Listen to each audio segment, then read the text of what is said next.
শ্ৰদ্ধাৰ শিক্ষাগুৰুসকল, আন এটা অতি গুৰুত্বপূৰ্ণ ভিডিঅ'লৈ আপোনালোকৰ মাজলৈ আহিলোঁ।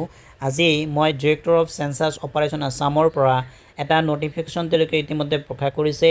এই নটিফিকেশ্যনখনত আমাৰ বাবে কি কি কথা আছে, এই কথাখিনি আমি থুলমূলকৈ আলোচনা কৰিম।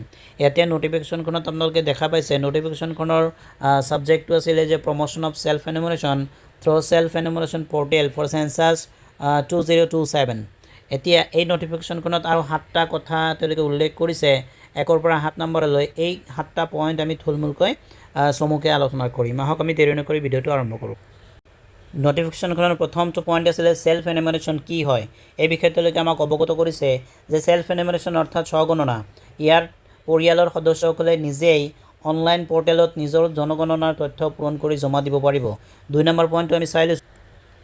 2 নম্বৰ পইণ্টটো তেওঁলোকে উল্লেখ কৰিছে যে কেতিয়া ছেল্ফ এনুমাৰেশ্যন কৰিব পাৰিব। ইয়াৰ নিৰ্দিষ্ট এটা ডেট আছে, সেই ডেটটো তেওঁলোকে উল্লেখ কৰিছে যে চিঠিখনত উল্লেখ কৰা আছে যে ছেল্ফ এনুমাৰেশ্যন পৰ্টেল 2 আগষ্ট 2026 পৰা 16 আগষ্টলৈকে খোলা থাকিব। আৰু এই সময়ৰ ভিতৰতে যিসকলে ইচ্ছা কৰে যে আমি ছেল্ফ এনুমাৰেশ্যন স্বগণনা নিজে নিজে কৰিম, তেওঁলোকে স্বগণনাৰ প্ৰপত্ৰ অনলাইন যোগে জমা কৰিব পাৰিব। চিঠিখনত উল্লেখ কৰা 3 নম্বৰ পইণ্টটো আলোচনা কৰোঁ। 3 নম্বৰ পইণ্টটোত চাব যে কাক ছেল্ফ এনুমাৰেশ্যন কৰিবলৈ অনুৰোধ কৰা হৈছে। চিঠিখনত অনুৰোধ কৰিছে, তেওঁলোকে ৰিকুৱেষ্ট কৰিছে ছেল্ফ এনুমাৰেশ্যন কৰিবলৈ। এতিয়া কাক কৰিছে মই একবাৰ চাই লৈছোঁ যে সকলো পৰিয়াল, চৰকাৰী বিষয়া, কৰ্মচাৰীসকল, তেওঁলোকৰ পৰিয়ালৰ সদস্যসকলক ছেল্ফ এনুমাৰেশ্যন কৰিবলৈ অনুৰোধ জনোৱা হৈছে। চিঠিখনত উল্লেখ কৰা 4 নম্বৰ পইণ্টটো চাব যে প্ৰথম কেইদিনত সম্পূৰ্ণ কৰিবলৈ কিয় কোৱা হৈছে। যে প্ৰথম 5-6 দিনৰ ভিতৰতে, যেতিয়া আমাৰ 2 তাৰিখৰ পৰা ধৰক আমাৰ 16 তাৰিখলৈ খোলা থাকিব, 2 তাৰিখৰ পৰা 5-6 দিনৰ ভিতৰত এই ছেল্ফ এনুমাৰেশ্যন কমপ্লিট কৰিবলৈ কোৱা হৈছে। ইয়াৰ মূল কাৰণ হ'ল যাতে জনসাধাৰণৰ মাজত সচেতনতা বৃদ্ধি পায়। চিঠিখনৰ 5 নম্বৰ পইণ্টটো ধুনীয়াকৈ উল্লেখ কৰিছে যে DEO বিদ্যালয়ৰ মুৰব্বী আৰু শিক্ষা বিভাগৰ ভূমিকা। চিঠিখনত কোৱা হৈছে যে ডিষ্ট্ৰিক্ট এলিমেণ্টাৰী এডুকেশ্যন অফিচাৰ, বিদ্যালয়ৰ প্ৰধান শিক্ষক, শিক্ষা প্ৰতিষ্ঠান, অন্যান্য জিলা পৰ্যায়ৰ বিষয়াসকলে ছেল্ফ এনুমাৰেশ্যনৰ প্ৰচাৰ আৰু প্ৰসাৰত সহযোগিতা কৰিব। ছেল্ফ এনুমাৰেশ্যনৰ যি প্ৰচাৰ, এই প্ৰচাৰত এই বিষয়াসকলে সহযোগিতা কৰিবলৈ ৰিকুৱেষ্ট কৰিছে।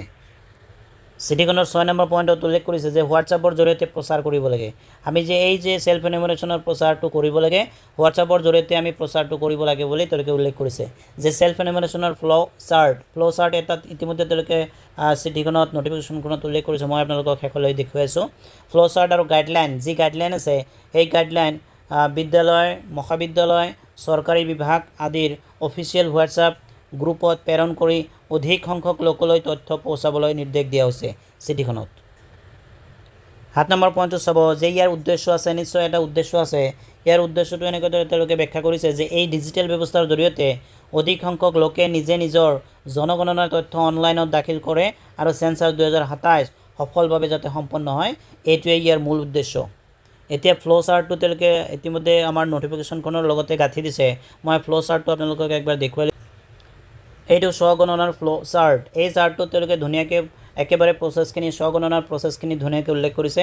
এই চাৰ্টটো আমি কি কৰিব লাগিব, বেছিকৈ যাতে প্ৰচাৰ কৰিব লাগিব, যাতে তেওঁলোকে জনসাধাৰণক সজাগ হয় আৰু কেনেদৰে কৰিব লাগে গোটেইখিনি প্ৰচেছ যাতে তেওঁলোকে জানে। প্ৰথমটো চাব, 1 নম্বৰ তেওঁলোকে উল্লেখ কৰিছে যে পৰ্টেলত প্ৰৱেশ কৰিব, লগ ইন কৰিবলৈ se.census.gov.in কি কৰিব লাগিব, আমি পৰ্টেলত সোমাব লাগিব। তাৰপিছত 2 নম্বৰ দিছে পৰিয়াল পঞ্জীয়ন কৰিব লাগিব। পৰিয়ালৰ মুৰব্বীৰ নাম, 10টা সংখ্যাৰ মোবাইল নম্বৰ, ইমেইল ID, যদি ইমেইল ID অপশ্যনেল হয় দিব পাৰে। তাৰপিছত পৰিয়ালৰ মুৰব্বীৰ নাম, যিজনৰ নাম দিব সেইজনৰ নাম কিন্তু আকৌ চেঞ্জ কৰিব নোৱাৰিব। মোবাইল নাম্বাৰটো এবাৰেই ব্যৱহাৰ কৰিব বুলি তেওঁলোকে উল্লেখ কৰিছে। তাৰপিছত 3 নম্বৰত চাব যে ভাষা আৰু OTP সত্যাপন।